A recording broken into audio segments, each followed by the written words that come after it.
People of the universe, welcome back to the Who Even Are We show with Pat and Taylor. Hello. Hello! Hello, everybody. Hola. Welcome back. Yeah, here we are. Here we are. Another day, another dollar. Another podcast. Yep. Well, we're coming to you on a lovely Wednesday afternoon. Oh, yeah. Yeah, it I don't know does why. not For a feel like second, I was thinking it Wednesday. was Tuesday. Yeah, it doesn't feel like the Mm-mm. middle of the week at all. Of course, we're right before a holiday, too, so that doesn't help. Yeah, I started getting actually really excited for Thanksgiving today.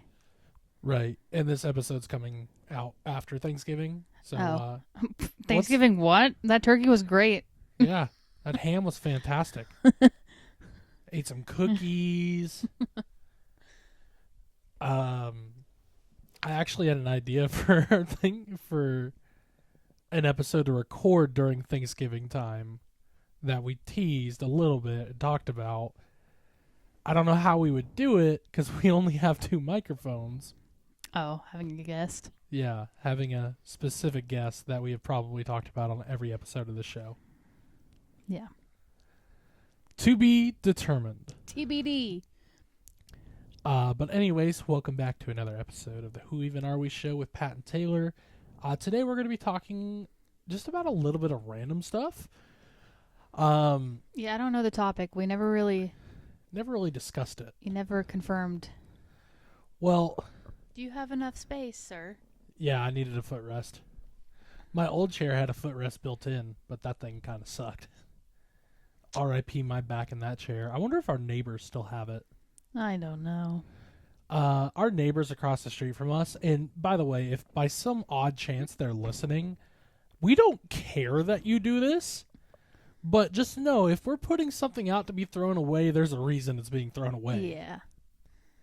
And if we're throwing stuff away, we don't care if you put your stuff with ours, but simple asks, hey, do you mind if I throw a couple things there? Sure, why not? Yeah, that was awkward to Yeah. come out to. They were two, they weren't even twin size, were they? Mattresses. They may have been twin size. They They were look kid small. size Yeah. mattresses.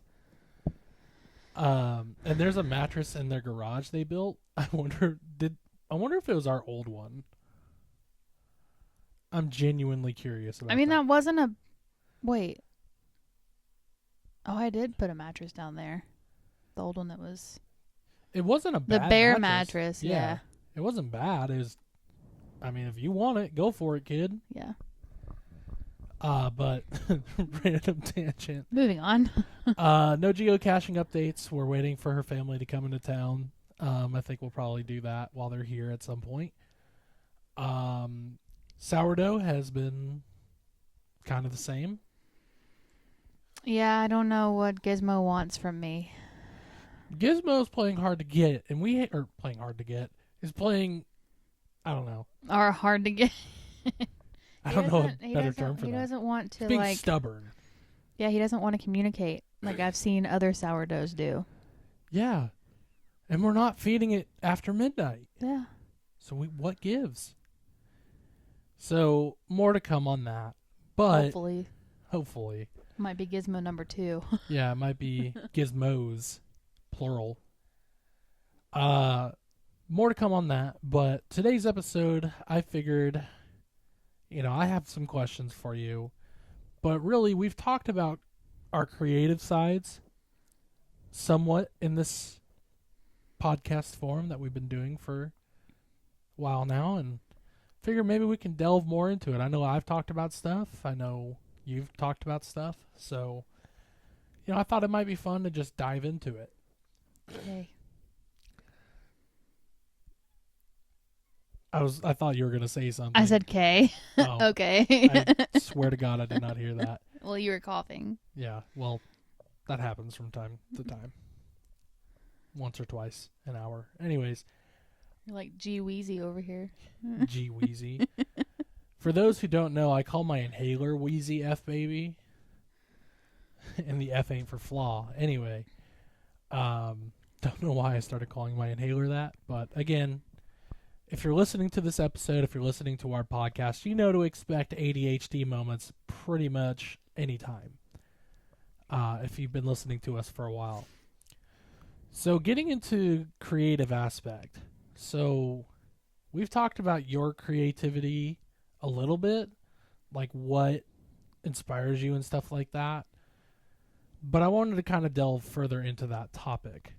So the first question I have for you isn't necessarily about like your creative side. It's about like your musical side. I know you mentioned your grandmother was kind of your inspiration behind music, but like what led you to playing the saxophone and like why did you choose that instrument? I don't know. There wasn't really another instrument that I was interested in.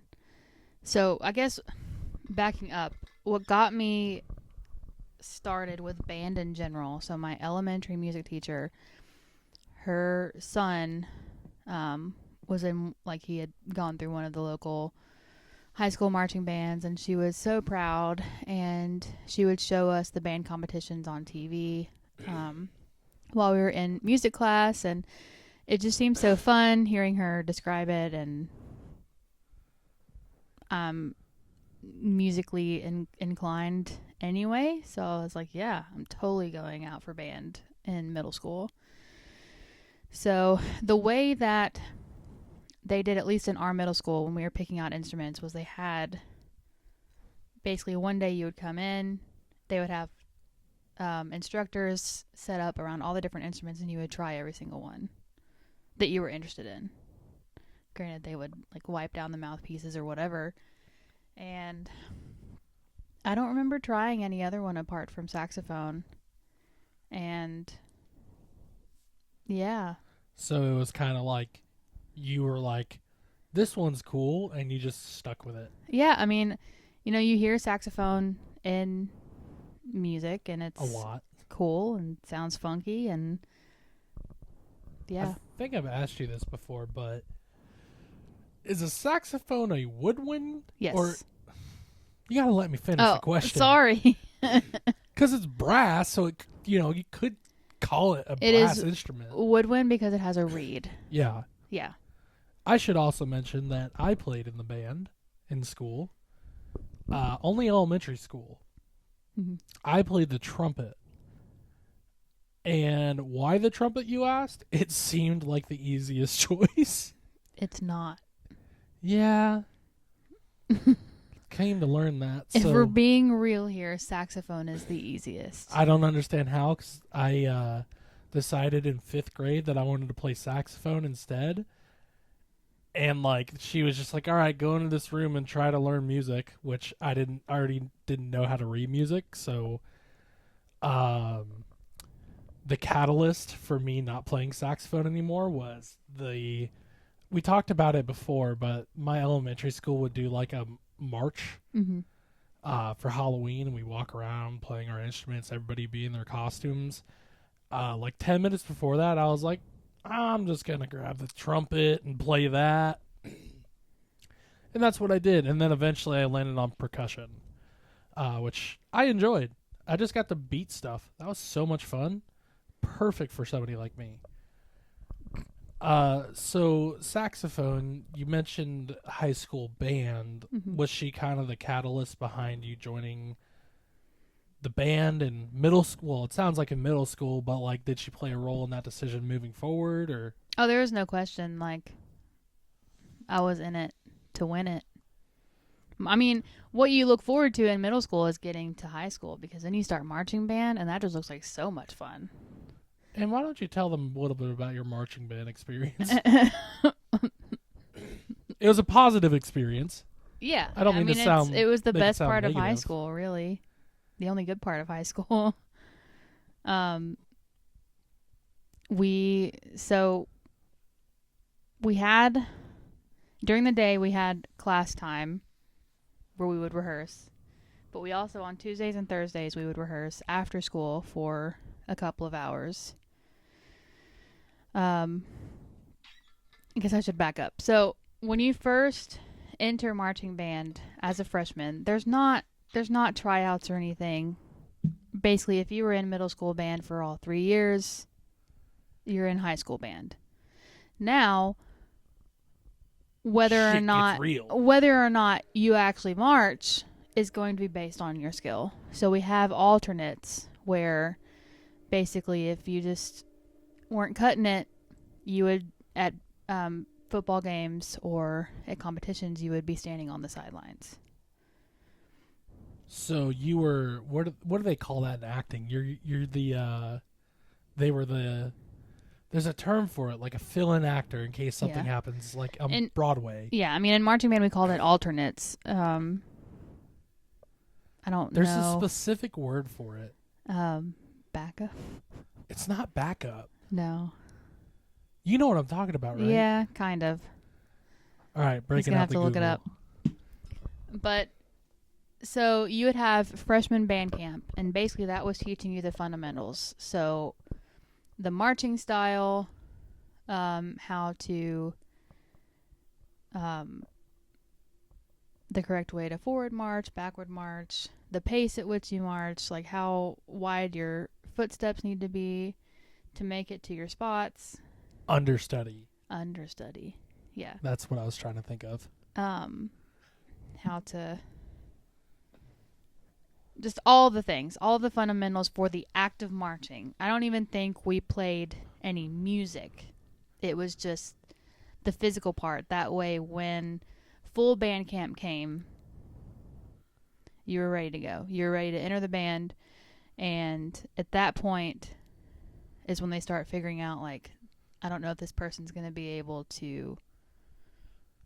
So were you cutting it freshman through senior year? I was. She's tuning her own saxophone, y'all. Through middle school. So we didn't do chairs really in high school, but in middle school we did chairs, and I was always first or second. Which in music terms means you're basically the cream of the crop. Yeah, the top one of your section. Then in high school, obviously, like 9 times out of 10, like upperclassmen are going to be naturally better. But I kept up. Like I was still doing fine. I never really had to worry about being an alternate. I'm too competitive anyway, so like I would have made it happen.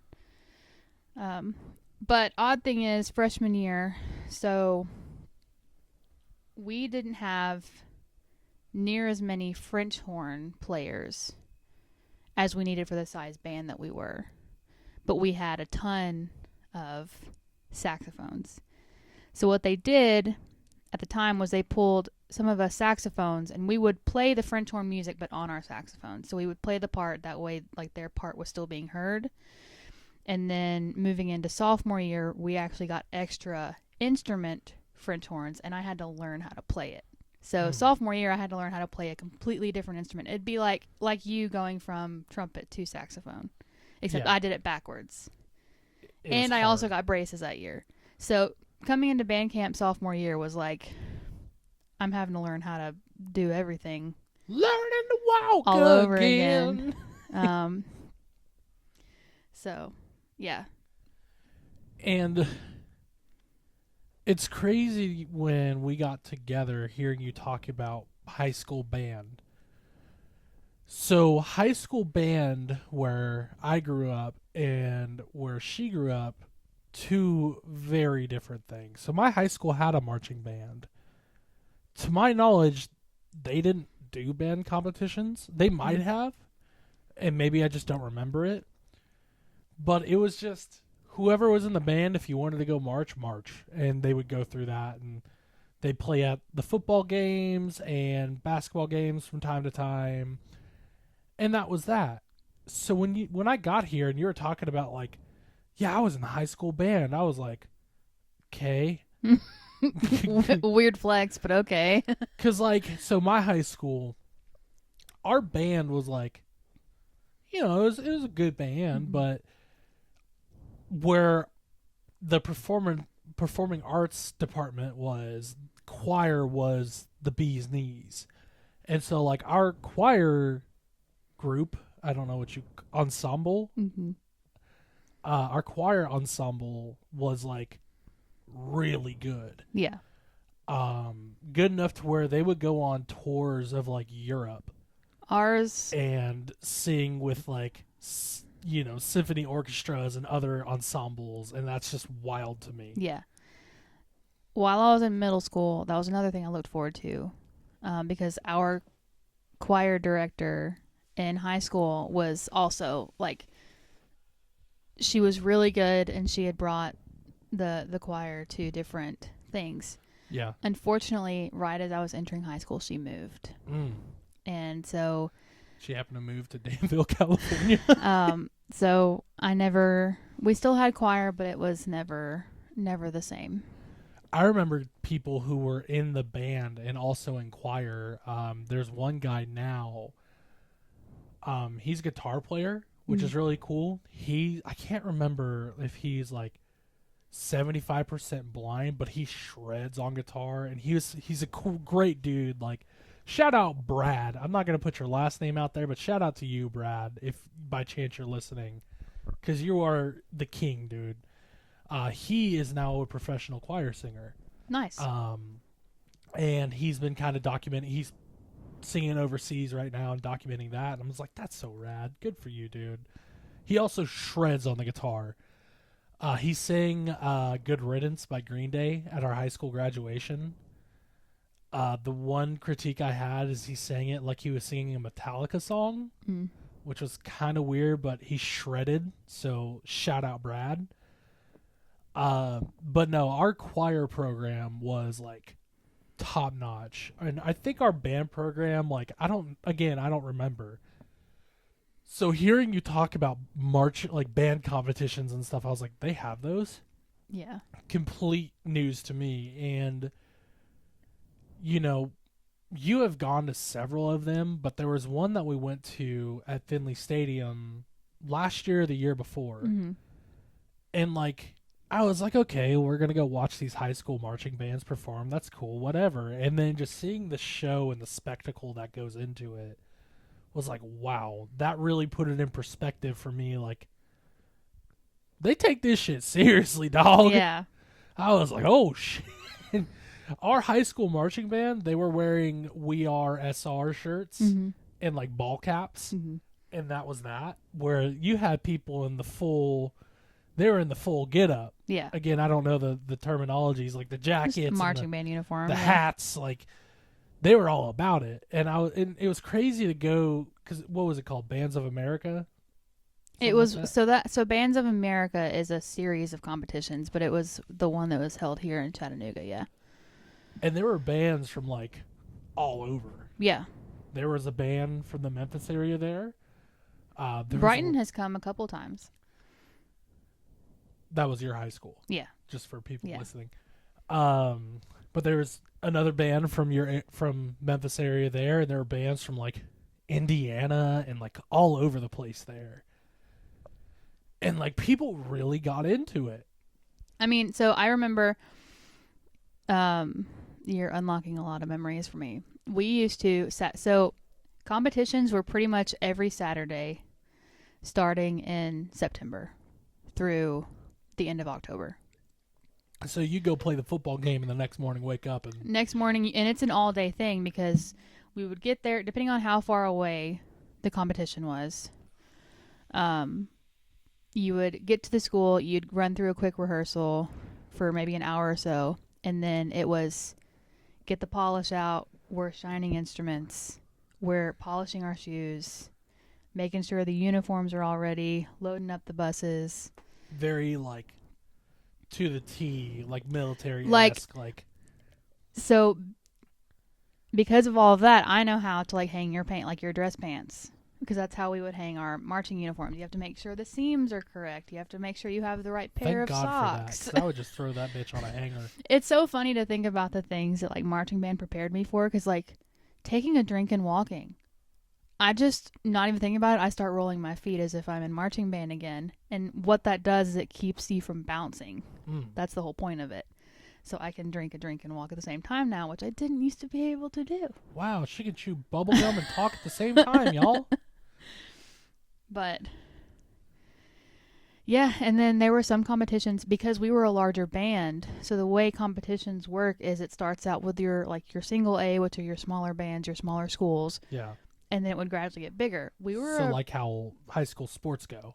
We were a pretty large band, so we were always last in the day, and then you have the award ceremony. That Sometimes saxophone was freaking. You can see that from the International Space Station. I took good care of that thing. Still has it. It's in the I next still have room. it. But there would be times where we wouldn't get back till 1 or 2 o'clock in the morning, depending on how far away the competition was.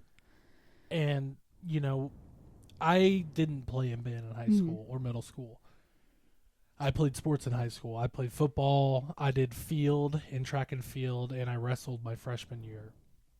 And I remember, one of my weird ADHD things is I like to go on Google Maps and just explore. And the other day I did that while you were sitting in here, just like, what are you doing, dude? I showed you a high school in Folsom, California. Yeah. That was a 2.5, 3 hour drive. So game time kickoff was 7 o'clock. And then you got on the bus, and usually we stopped somewhere on the way home to get dinner. Mm-hmm. So you weren't getting home till midnight, 1 a.m. And then you had to be up at 7 o'clock the next morning to go to film. Yeah. So I know those late night bus rides. They're kind of, honestly though, they were the best. They were kind of if we did well. Well, when you go to a rival high school and you lose, they sucked. Like we traveled to Folsom because I didn't play football senior year. I decided to stop doing high school sports and just get a job.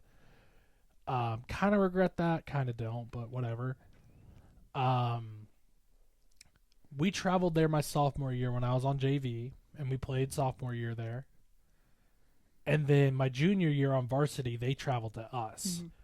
But we had to travel out to I think it was Buha Colony was the high school we played, and it was Memorial Day weekend, Friday afternoon. We left school at like 11 a.m. or like later in the day, not like quite. I can't remember. Maybe like 1 o'clock. School got out like 2:45, 3 o'clock. We didn't get to the game until like 30 minutes until kick. Jeez. So we got there, immediately got in the locker room, got dressed, warmed up, pulled back into the locker room, and kick ended up getting pushed back to like 7:30 because they were like, let's give them some extra time because, obviously dealing with traffic and stuff. But there is no better feeling than going on the road for your first game of the season and whooping someone's ass. I think we beat them like 67-3. So that ride home afterward was a lot of fun. Yeah. And then just away games in general, especially like in sports, are just kind of like, even in the collegiate and professional level, it is a factor, like a mental aspect to it. Because you got to prepare to go sit on this bus for so ever long. And when you get there, you got to be ready to go to work. So, like, the away games that were closer to the house, like rivalry week when we play MV is only Monte Vista High School. Mm-hmm. It's only like a 10-15 minute drive. So, like, you would lock in at your, in your field house at the school and then jump on the bus and go whoop some ass.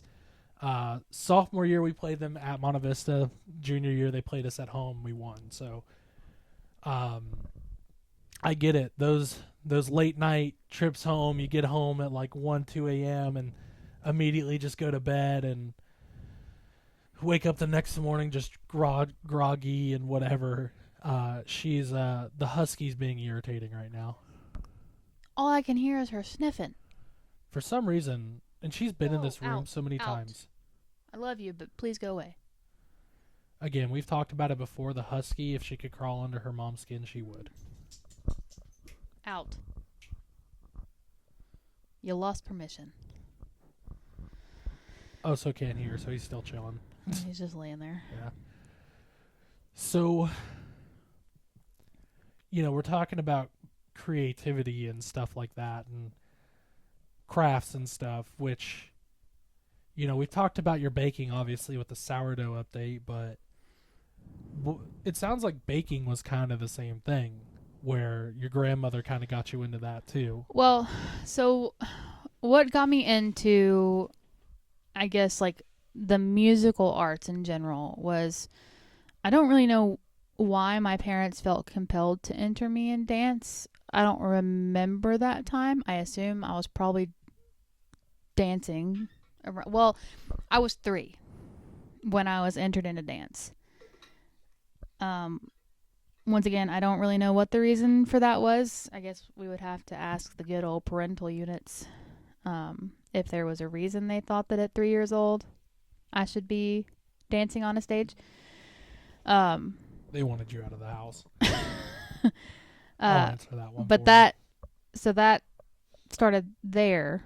But I was always singing to the radio, so I was signed up for vocal lessons. I can see clearly now the rain is gone. And I don't remember when I started the vocal lessons. I know it was for a few years. My grandparents were the ones that wanted to sign me up for it. Did you have a good falsetto?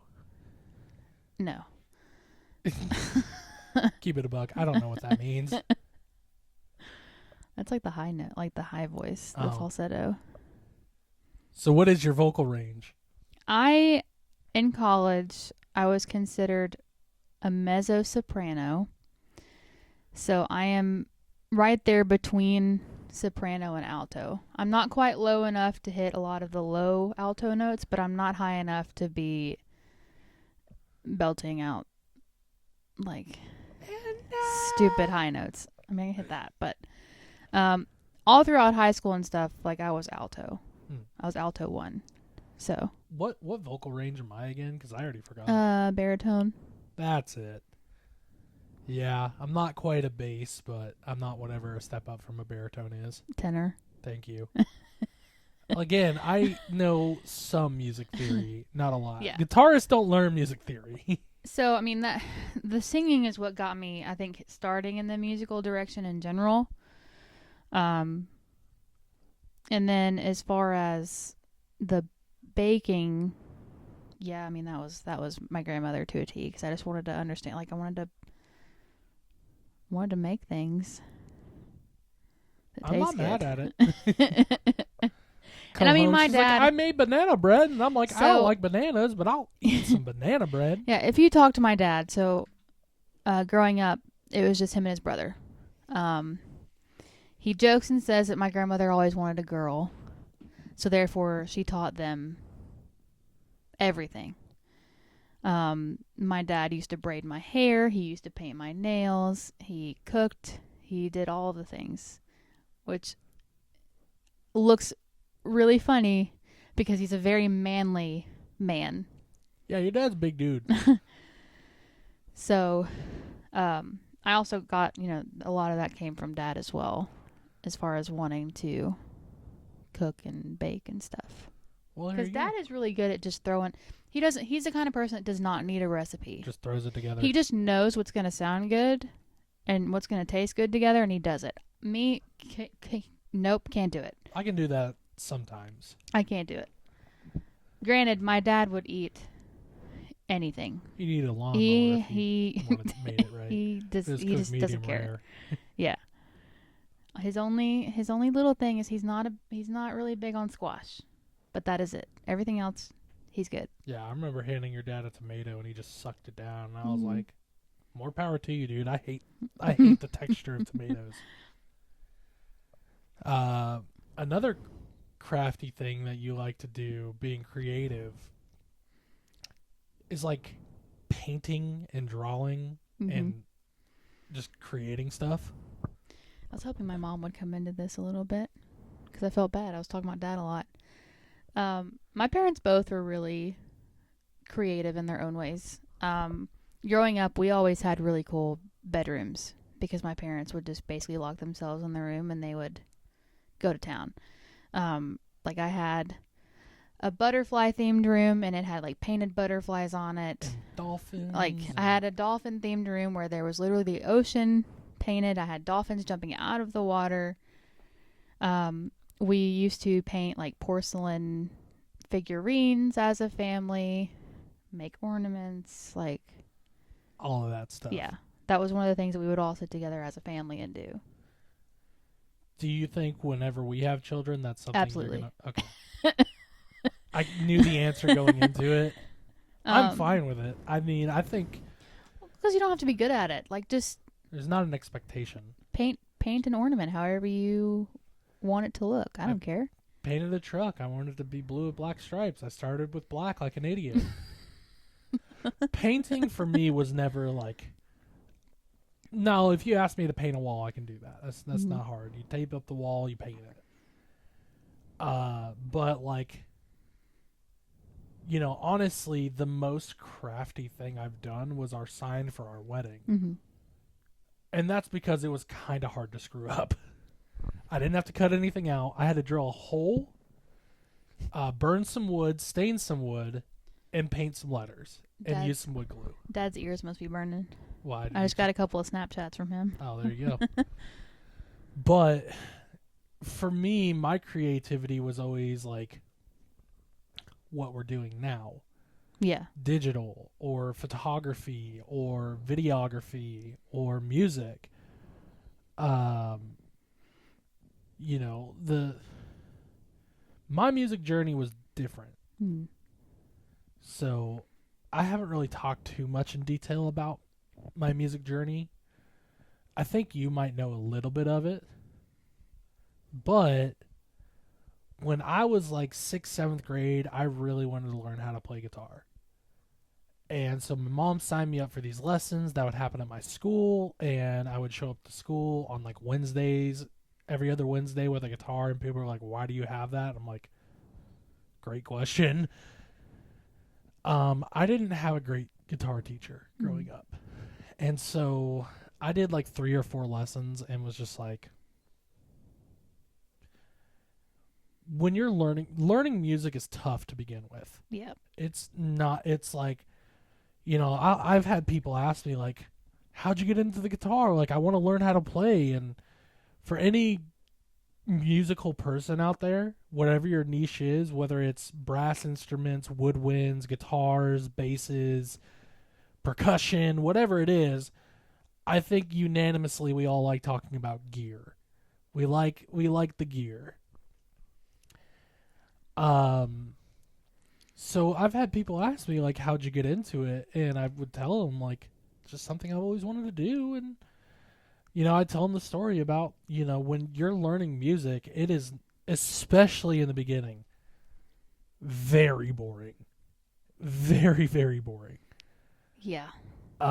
When I learned guitar, eventually when I got into college, I decided I was going to teach myself and did that for a while. Ended up taking lessons for a while too. But the first few lessons of guitar were just ding, ding. Like, you would play one string open, which means you're not fretting it.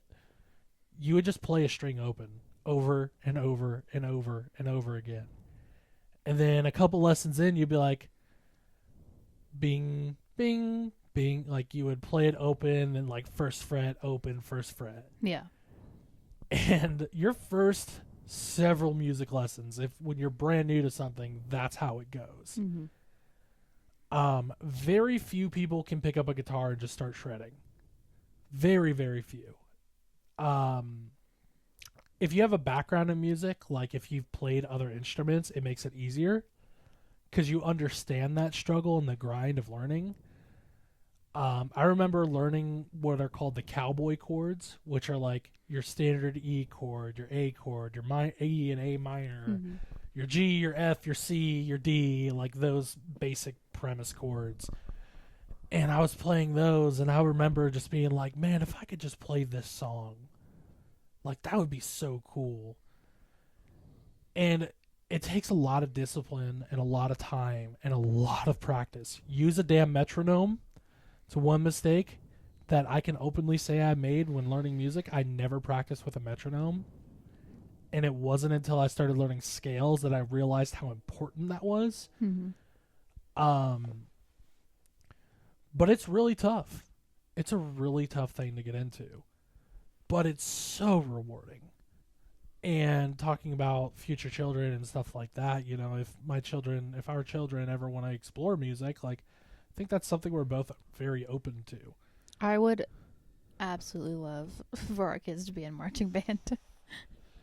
Daughters in marching band, sons on the football team. Whatever. You can do both in middle school. Well, there you go. But you gotta Pick one or the other when you get to high school. I mean, I guess you don't. You could just play in the competitions. Yeah. We had cheerleaders on the in marching band. Interesting.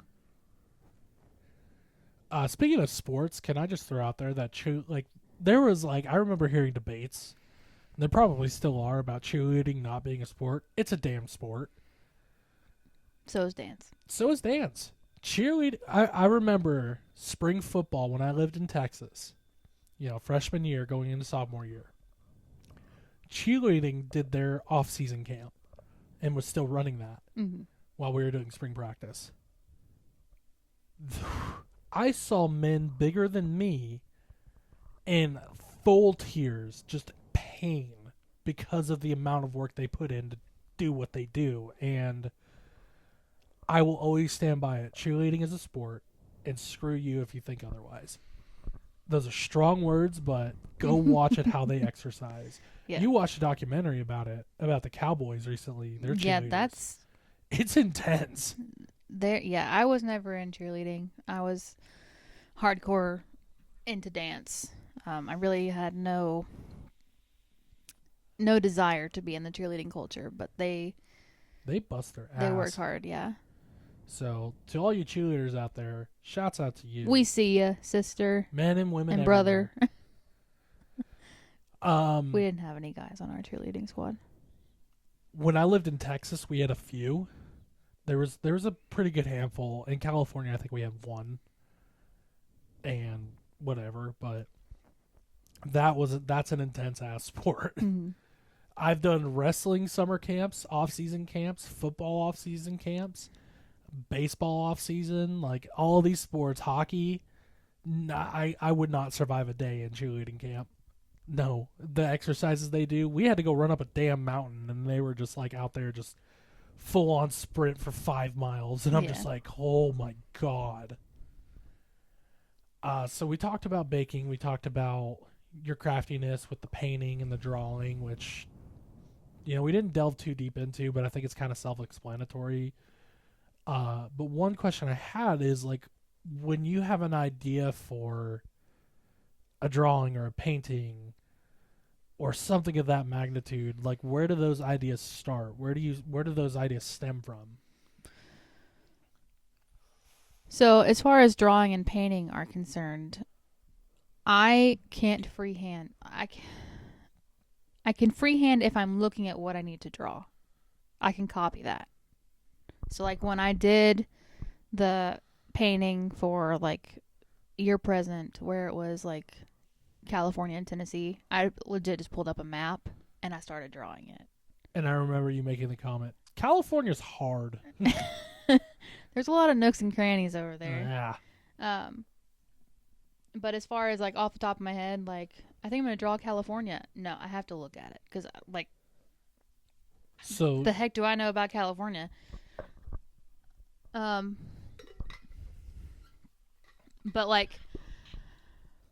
for example, I was thinking about Christmas ideas. And so, now that I have a Cricut, I feel like there are so many possibilities for things I could do now. Oh, yeah. And basically, I start thinking about, the person who... Okay, we'll just go back to the California and Tennessee thing. So, you were getting ready to move in. Yeah.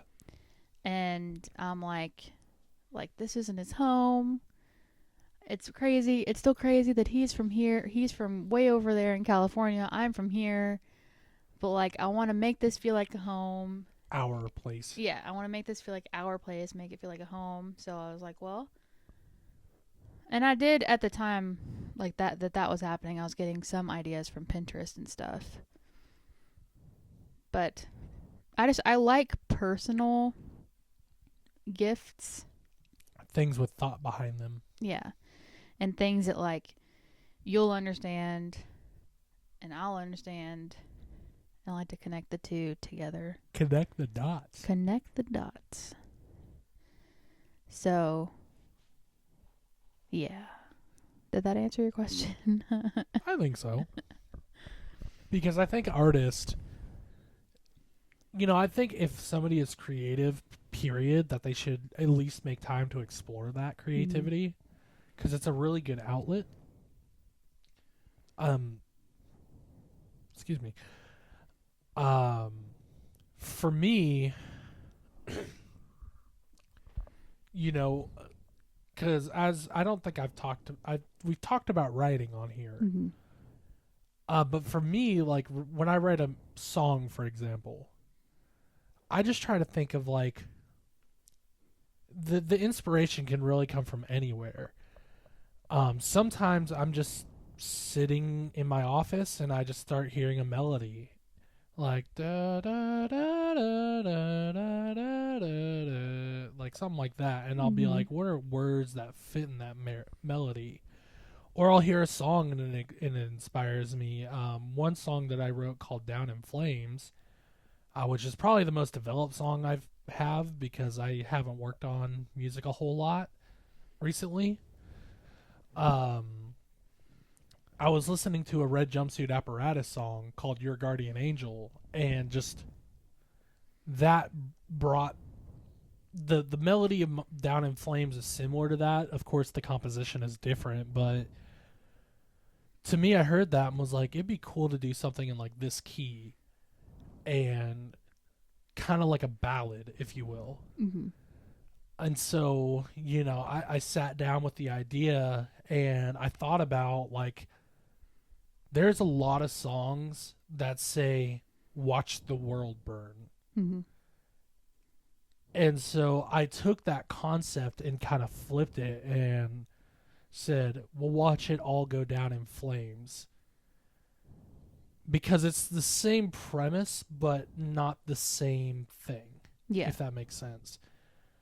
And then really it's just plugging in from there. I come up, so when I write songs, I come up with lyrics first. Most artists, most musicians have a melody or they have an idea and they'll play it and then they'll write the lyrics. Mm-hmm. For me, it's kind of backwards where I think of the lyrics first. And usually when I'm coming up with lyrics, something's happened or happening in my life at that time that just kind of inspires me. Like, hey, this song "Down in Flames," like that's a different example.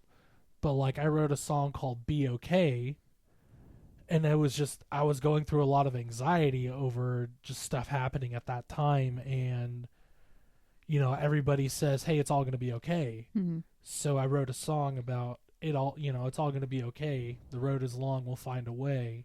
The choice is yours to say or let it fade away, but it's all going to be okay in the end. Mm-hmm. And that song, "Be Okay," was kind of like me telling myself that this is just a portion. This isn't forever. It's temporary. It's going to work out. Just don't let it get to you. And so after writing that, I would be in situations where I'd feel anxiety and I would just sit there and think of those lyrics. And it actually would bring me comfort to some extent. Writing for me has always been, I guess you could call it a hidden skill. It's not something I'm very open about. Yeah. And so, I mean, you can tell in the very little Facebook posts that you decide to share because it's never just a sentence. there's thought behind it.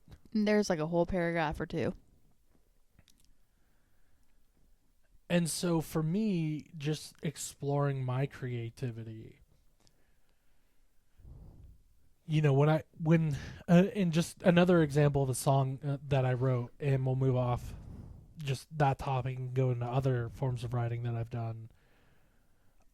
we've talked about losing my aunt several times on Mhm. this. Me and my aunt were very close. And I remember getting that phone call from mom, and obviously it hit really hard. And I wanted to do something for my aunt Mhm. and for my other loved ones that I've lost. And so I think I've told you about this song. It doesn't really fit the style of music that I'm really into writing, which is, your emo pop punk Mhm. alternative type. But I wrote this song, and it has to do with, like, you know, not necessarily the scripture, but like the afterlife according to the Bible. And let me just premise this by saying I'm not like the most versed on the Bible, whatever. But I you always hear about like the streets of heaven are lined in gold and Mhm. like that. I don't know if you want to call that a facade or what, but the song called Streets of Gold came to me shortly after losing her.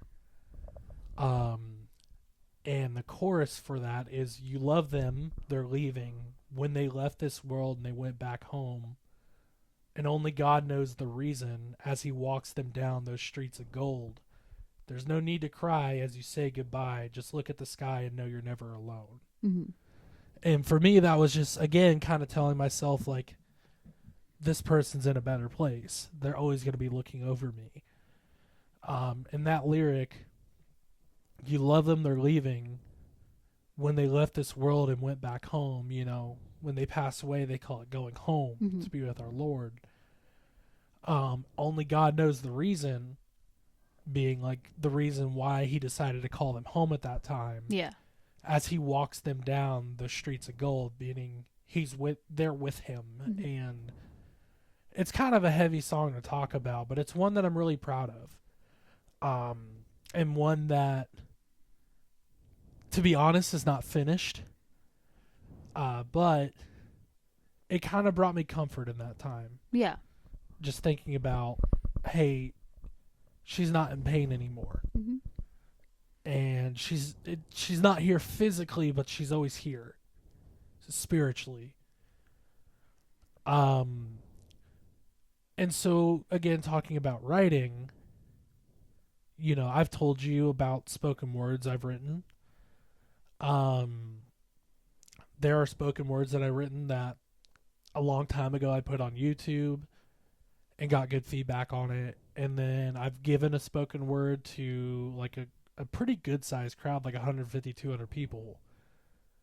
Um, I think recently it was where I really just delve into it and really try to sit down and hammer something out Yeah. that's not just like a paragraph or two. Like I put in significant work and thought behind the idea, and that's the book that I'm writing. Yeah. So, shout out to we'll put a little plug in here for The Spectre by Patrick James. Yeah, I use my full first name. Yeah.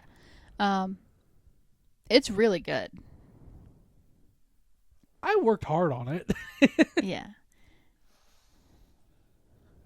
And so when I was pitching this idea to her, I was like, we've talked about the book I'm writing, but I never told you the idea, like Mhm. where that story came from. Well, I mean, I thought you did, but What was your well, you elaborate? said you were kind of pulling from. So you're, as we've been over, you're like a spooky fan. Yeah. And so you're, or at least, I don't know if it was your full idea, but you were basically pulling from all of your favorite movies and you're kind of molding them into one. Taking inspiration. I'm Yeah. not like directly ripping Yeah, off, right, yeah.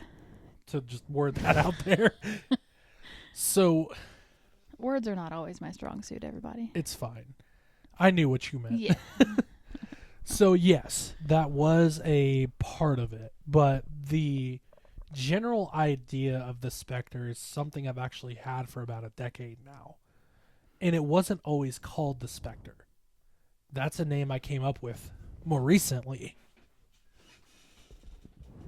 Why was it called The Spectre? I thought it sounded good.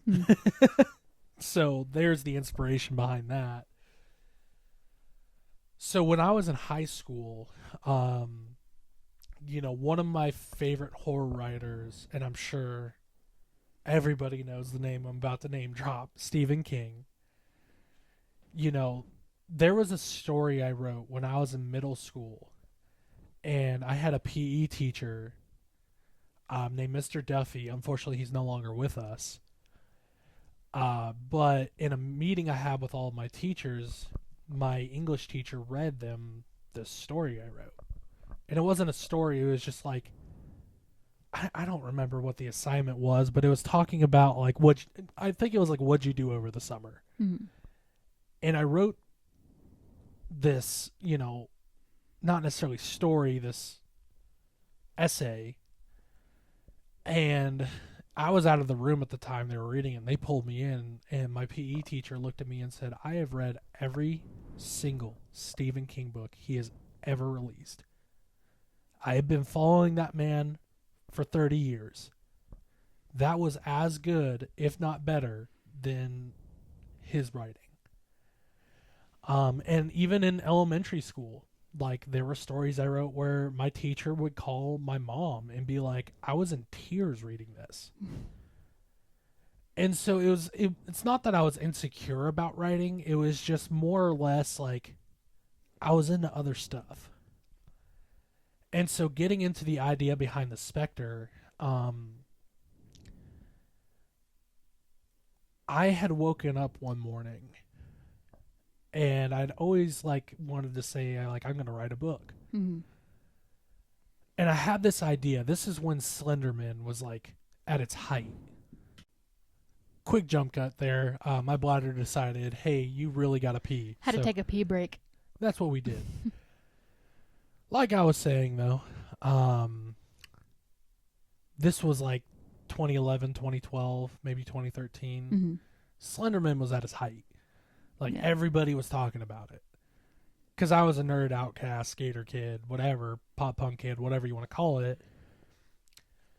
Identity crisis, because I was also an athlete, so I was all of the above. But he was at his height, and I had woken up one morning, and I just had this idea of what if there was a character, and almost Inception, he would wake up in his dream and be able to leave and go walk around his dream.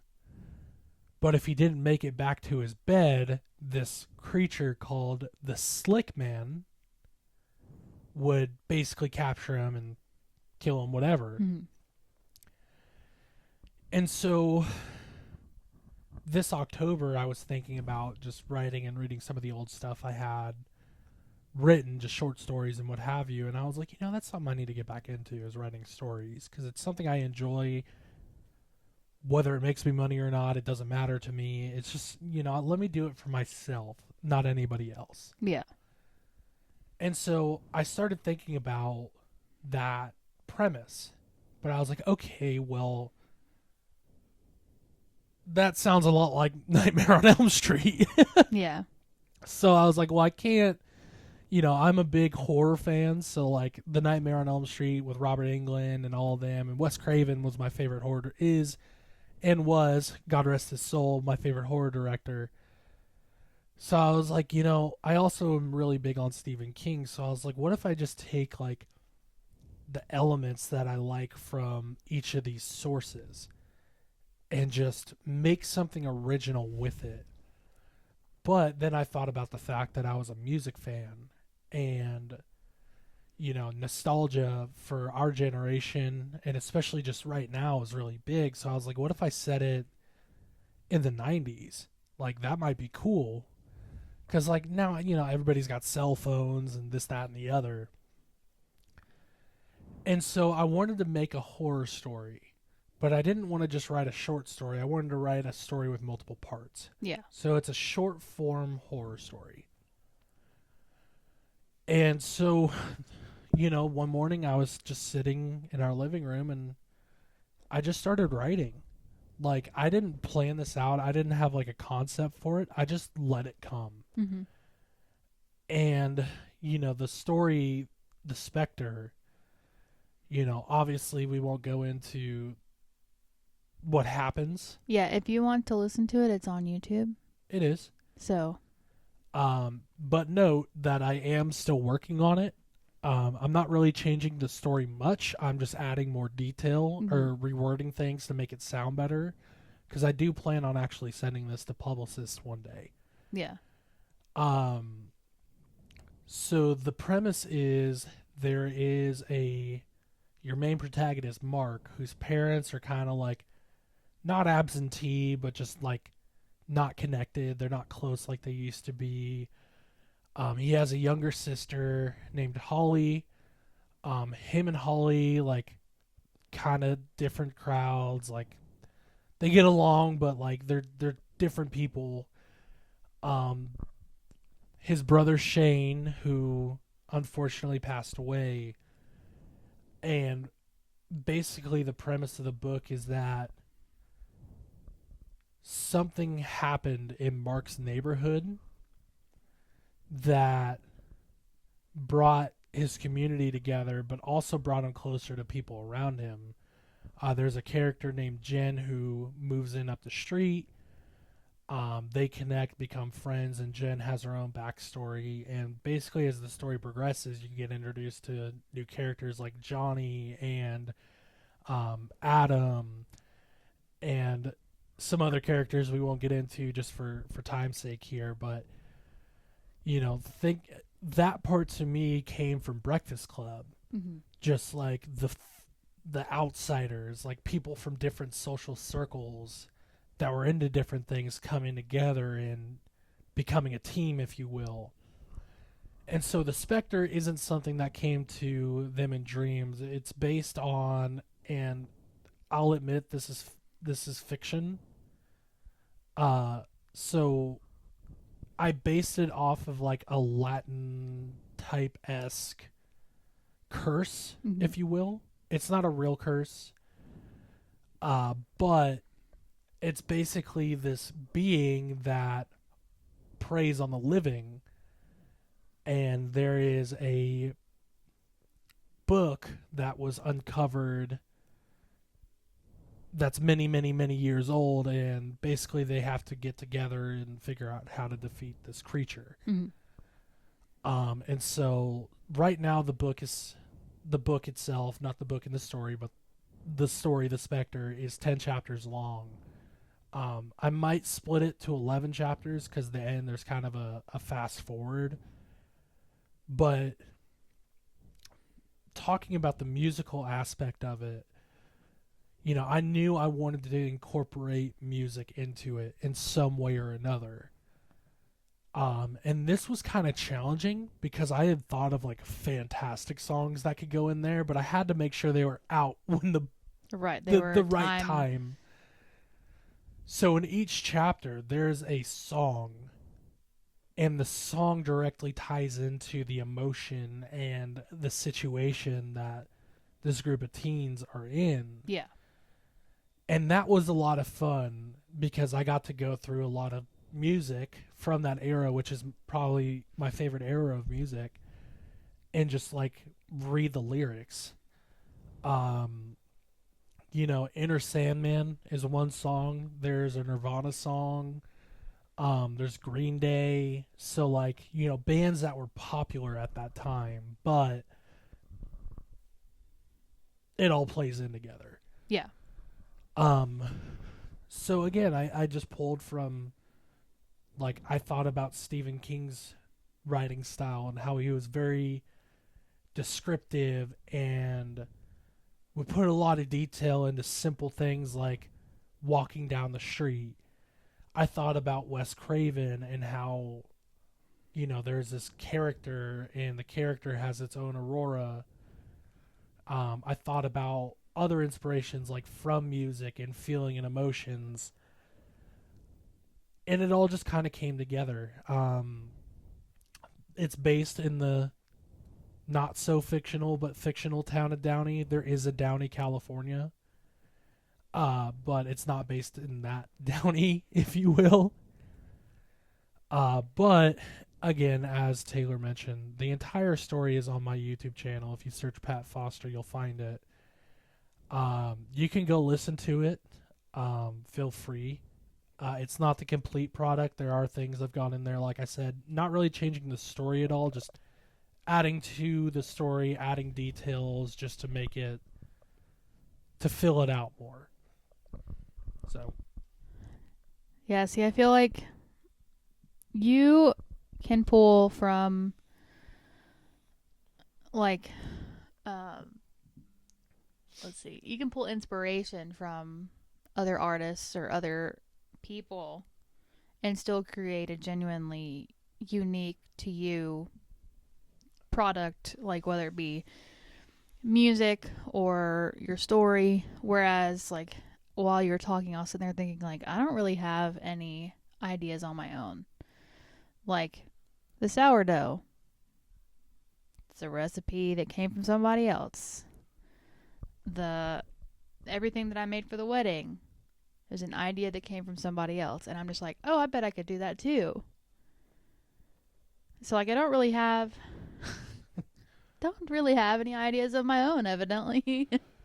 but you do at the same time. I mean, you look at those things and you get inspired to do something yourself and make something yourself. Yeah, I mean, so it's not. I cater them to fit, like, whoever I'm making it for.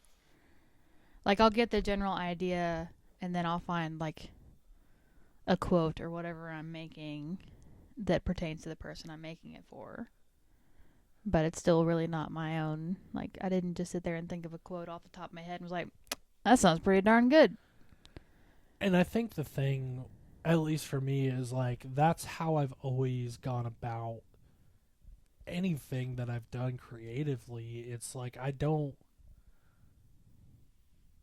And there's nothing wrong with taking inspiration from something and making it your own. Mhm. That's still being creative. There's absolutely nothing wrong with that. I mean, at this point in the game, like, So much has been done. it's been done. But, with my inspirations, I just think of things like, and I put them in the context of what I think is interesting. And we've talked about it before. I've always been into the supernatural and the paranormal and aliens and all of that stuff. And, like, I'll just have ideas pop into my head, like the Spectre, like, that's a loud motorcycle. The Spectre, like, it came from an idea I had 10 years ago, and it took that long to bring it to fruition. Yeah. And then just like music, with the music that I've written, it's, I'll hear a quote or a song, or I'll think of something like an old saying, like the road to hell was paved with good intentions. And I'm like, that would be a cool chorus. You say the road to hell was paved with good intent, like something like that. So it's not always original. Like, I definitely pull from a lot of sources, like we talked about with the Spectre. Like, there's inspiration from Stephen King. There's inspiration from Wes Craven and films like that. There's inspiration from Halloween and John Carpenter. And then you have, like, the musical element of it, where there's that somberness and the beauty to it. But then you have things, like, completely outside of that, like The Breakfast Club. Yeah. And I've always liked how you're able, that's something I've always wished I was able to do, was to see a idea of something physical and create that. Like the California, Tennessee sign you made. Like, I couldn't do that. Well, it's definitely not to scale. Because I goofed. I did goof smushed up. I should have flip-flopped them. It all came down to the board that I bought. It looks fine. It should have been the other, like, it should have been more square. I still rectangle. appreciated it. It's a good thought. Yeah, I don't know. And I've done stuff like that too. Like, I took a picture printout of when we were in San Francisco and Alcatraz is in the background. Mm-hmm. And I took a song lyric from a song by the Mogul. I think it's the Mogulis or Moguleyes, maybe. I don't know. Funny enough. But they have a song called San Francisco. And in that song, it says, I lost my head in San Francisco. I kind of changed the lyric a little bit. I said, I left my heart in San Francisco or something like that. Yeah.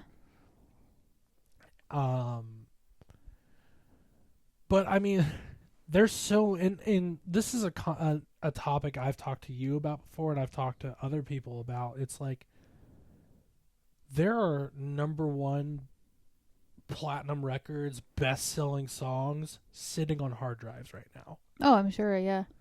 There are stories that are original and beautiful and creative that were saved on somebody's Word doc 5 years ago. Mm-hmm.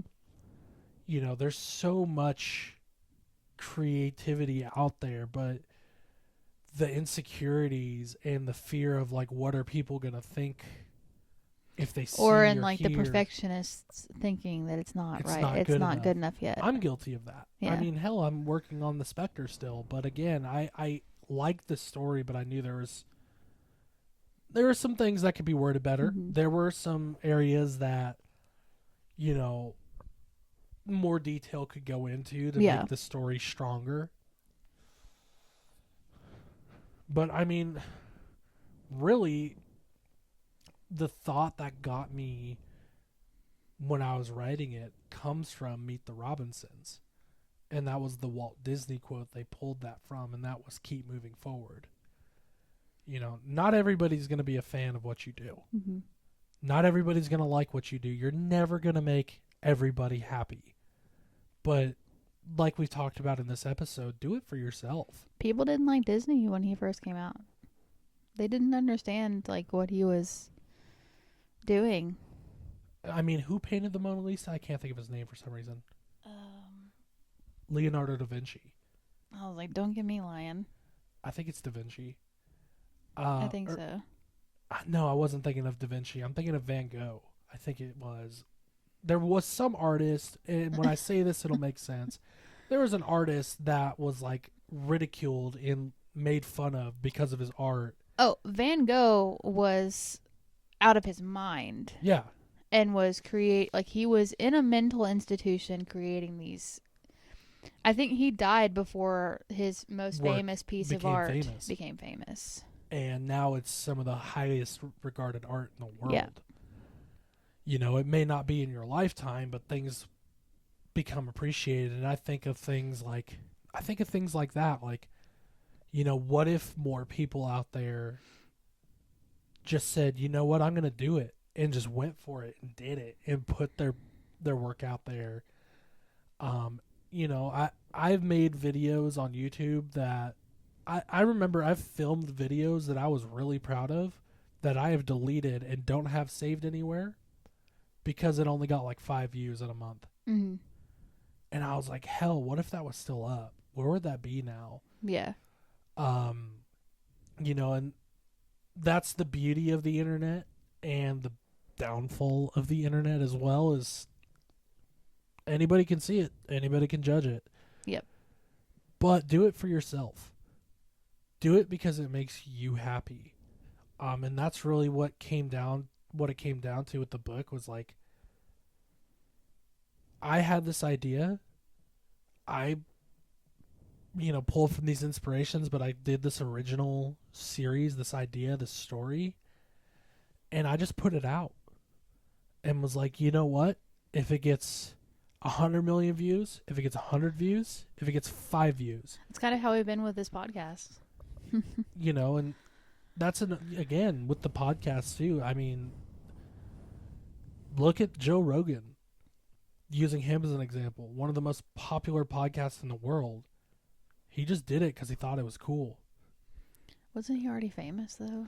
Well, Rogan was famous. He did Fear Factor and, you know, Ultimate Fighter, but There's other podcasts that are probably better examples of that, but Well, yeah. So, like, one of the ones that I listen to a lot, they just they just started recording because of the pandemic.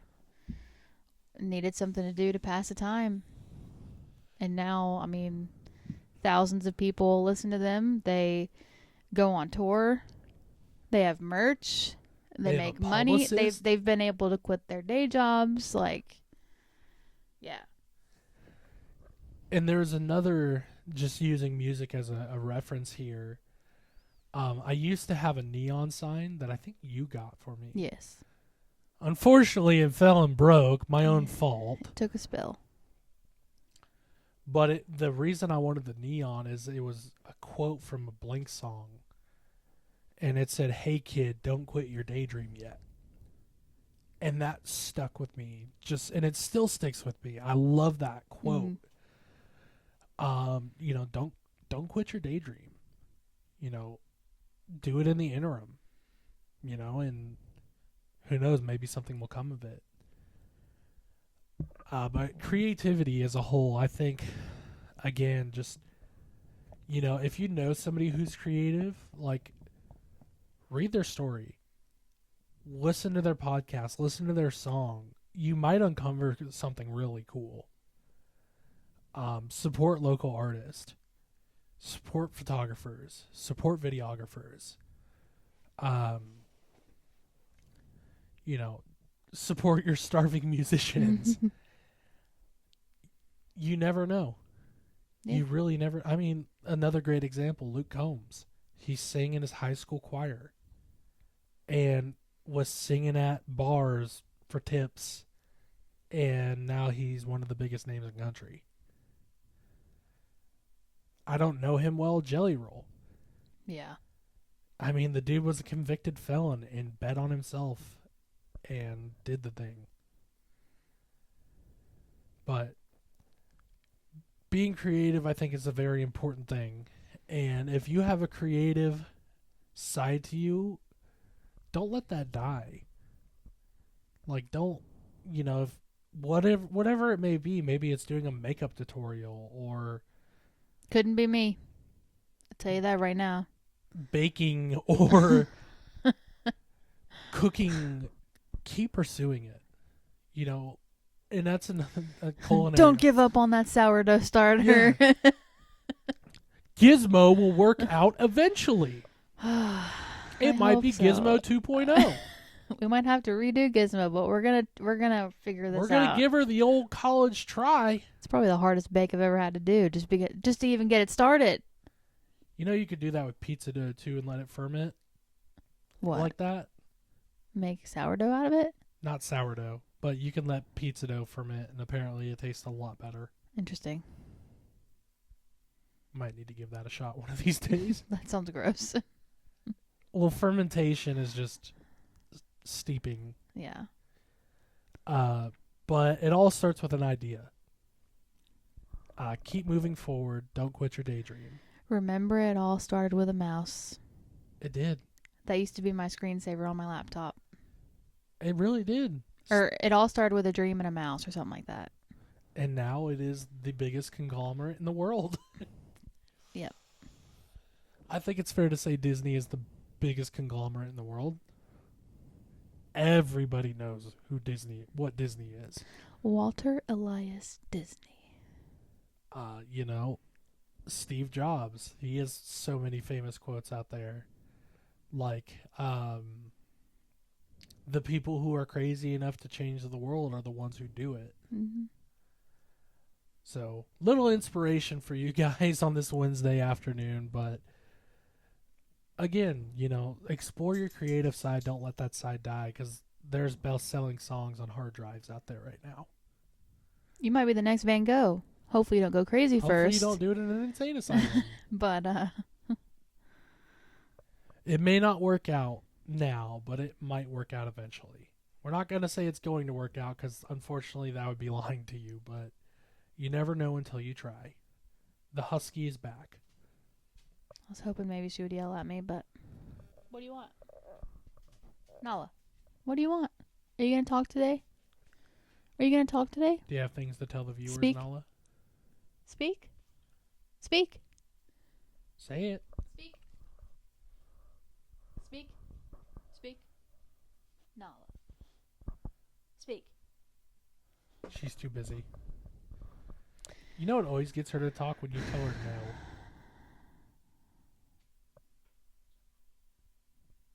You look like you want to talk. You really do. Nope, she wants to explore. She's going to go smell the floor. It's 4:10. I don't know why all of that rhymed. She wants to go explore. She's Oh, smelling I the was like, floor. what are It's you 10 talking past about 4. right now? I was like, it is definitely not 4:10. No, it is definitely not. But anyways, we hope that you guys have enjoyed today's episode. If you did, please like or comment. Subscribe or follow us if you have not already. If you have any suggestions for future episodes or want us to delve more into the creativity thing, please let us know by either commenting on the video or sending us an email to the whoevenareweshow@gmail.com. This has been Pat and Taylor. We're going to be signing off, and we hope you all have a wonderful day. She was still working on it. We thought the husky was about to talk. I thought she was going to say bye. Nala, no. When I tell her no, she just gets disappointed She and just leaves. leaves. Love you, girl. Anyways, it's Pat and Taylor signing off, and we hope you have a wonderful day, night, evening, whenever you're choosing to listen. Peace out.